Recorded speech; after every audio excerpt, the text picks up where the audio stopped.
हुजूर अक़दस सल्लल्लाहु अलैहि वसल्लम फरमाए कि एक शख्स एक जंगल में था, उसने एक बादल में से ये आवाज़ सुनी कि फलाना शख्स के बाग पानी दे।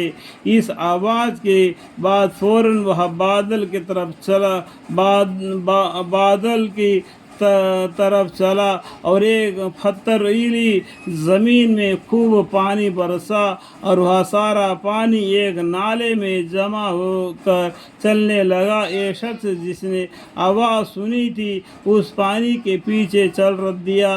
वह पानी एक जगह पहुंचा जहां एक शख्स खड़ा हुआ बैली से अपने बाग में पानी फेर रहा था। उसने बाग वाले से पूछा कि तुम्हारा क्या नाम है? उन्होंने वही नाम बताया जो उसने बादल में सुना था। फिर बाग वाले ने उससे पूछा कि तुमने मेरा नाम क्यों दरियाफ़त किया? उसने कहा कि मैंने इस बादल में जिसका पानी आ रहा है, यानी बारिश के जरिया तुम्हारे बगीचे में पानी आ रहा है, ये आवाज़ सुनी थी कि फलाना शख्स के बाग को पानी दे, और तुम्हारा नाम बादल में सुना था। तुम इस बाग में क्या काम ऐसा करते हो जिसकी वजह से बादल को ये हुक्म हुआ कि उसके बाग को पानी दो? बाग वाले ने कहा कि जब तुमने ये बात कहा तो मुझे भी कहना पड़ा। मैं इसके अंदर जो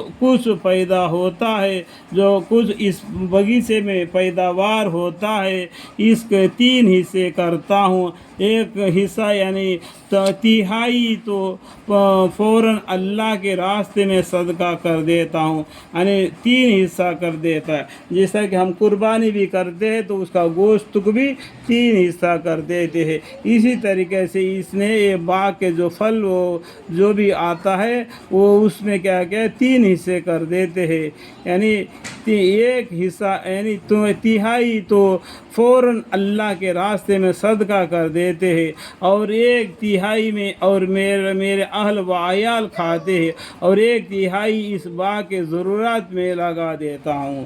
यानी एक तो अल्लाह के रास्ते में सदका कर देते हैं, एक हिस्सा क्या क्या अपने बीवी बच्चों के लिए रखते हैं, और एक बाग आइंदा दोबारा बाग के बगीचे लगाने के लिए, उसको खर्चे के लिए, मजदूरी मेहनत के लिए और उसके बीज वगैरह खरीद के लाने के लिए, ज़मीन को पाक साफ करने के लिए जो खर्चा होता है उस खर्चे के लिए रोक लेते हैं। यानी इस तरीके से 3 तरीके से बना देते हैं। ये सब को कहा तो मुझे भी कहना पड़ा। इसके अंदर जो कुछ पैदा होता है इसको 3 हिस्से करता हूँ। एक हिस्सा यानी तिहाई तो फ़ौरन अल्लाह के रास्ते में सदका कर देता हूँ, और 1 तिहाई में मेरा अहल व अयाल खाते हैं, और 1 तिहाई में बाकी ज़रूरियात में लगा देता हूँ। अल्लाह ताला हमें और आपको इन बातों को समझने की तौफीक अता फ़रमाए, हमारे गुनाहों खताओं को माफ़ फ़रमाए। आमीन।